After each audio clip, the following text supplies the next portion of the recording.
500 millions. C'est le nombre de tweets qui est posté tous les jours. Ça en fait du monde. Avec toutes ces données, vous pouvez jeter un œil sur ce qui se passe, qui a un rapport avec votre marque ou alors votre produit. Vous pouvez même analyser ce qui se passe, qui a un rapport avec vos concurrents. De manière générale, vous pouvez garder un œil quotidien sur les nouvelles tendances. Pour vous, l'enjeu, c'est d'avoir accès quotidiennement à de nouveaux tweets sans pour autant y passer des heures. Et c'est pour ça qu'avec ce tuto, vous allez apprendre comment scraper des tweets sur Twitter. Vous pouvez le faire gratuitement avec Octoparse. Le lien pour le télécharger est en description. Je m'appelle François et bienvenue dans ce tutoriel. Pour ce tuto, on va scraper environ une centaine de tweets depuis le compte d'Elon Musk. Pour commencer simplement, vous avez en face de vous l'URL qui correspond à votre recherche Twitter. On va la copier et on va la coller sur Octoparse. La première chose que l'on va faire, c'est qu'on va créer une loop item. Autrement dit, on va devoir scraper 2 ou 3 tweets manuellement. Pour ça, je scrolle un petit peu. Me voici sur le premier tweet. Je désactive le browse mode. Je le sélectionne. Je fais Select Sub-Elements, Select All et Extract Data. C'est tout. Vous voyez que rien qu'avec ça, la loop item, elle vient d'être créée. Alors bien sûr, il faut encore que je modifie certaines données parce que là, j'ai récolté environ 11 colonnes. 11, c'est beaucoup trop. Moi, je n'ai besoin que de 6 éléments, à savoir le nom, la date, le contenu du tweet, le nombre de commentaires, de retweets et de likes.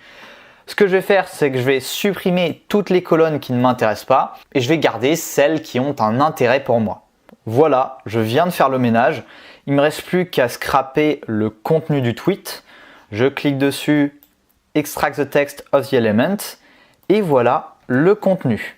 Il y a encore une dernière chose que j'aimerais voir avec vous, c'est comment modifier la date. Parce que là, il y a marqué 3 novembre. On comprend bien ce que ça veut dire. Ça veut dire que le tweet a été publié un 3 novembre. Bingo.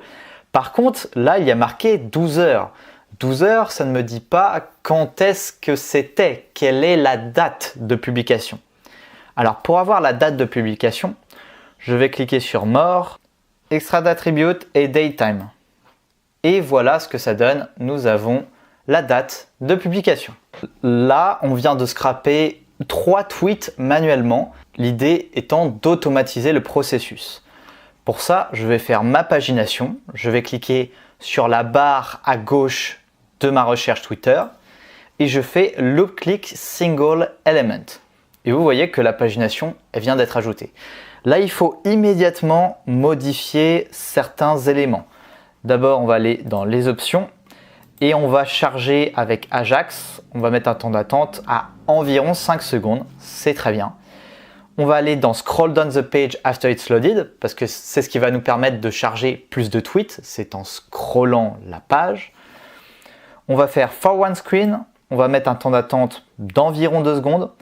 Et on va scroller la page uniquement une seule fois. Et on clique sur Apply. Alors là, peut-être que vous avez tiqué.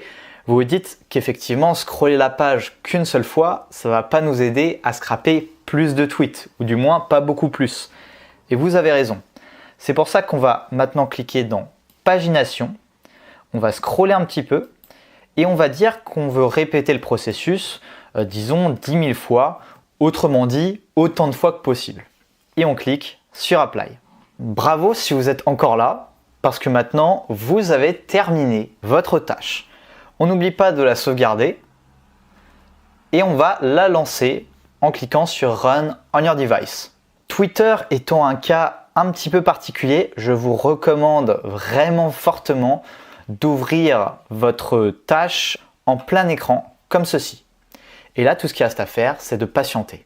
Voilà, vous voyez que là, on a à peu près 100 tweets. Alors, il y a beaucoup de doublons, mais c'est pas un problème. Il suffit simplement de les enlever à la fin. Je vais arrêter l'extraction. Je vais exporter les données. Remove duplicates, enlever les doublons. Et je vais l'enregistrer dans un fichier Excel. Et voici ce que vous devrez normalement avoir sous les yeux. C'est la fin de la vidéo. Si jamais vous avez des recommandations, vous pouvez les mettre en commentaire. Si jamais vous avez aimé la vidéo, vous pouvez bien évidemment nous mettre un like. Et moi, je vous dis à très bientôt. J'espère que cette vidéo a été claire. Si c'est le cas, n'hésitez pas à nous mettre un like et à vous abonner à la chaîne parce qu'on va faire régulièrement ce genre de contenu. Quant à moi, il ne reste plus qu'à vous dire à bientôt.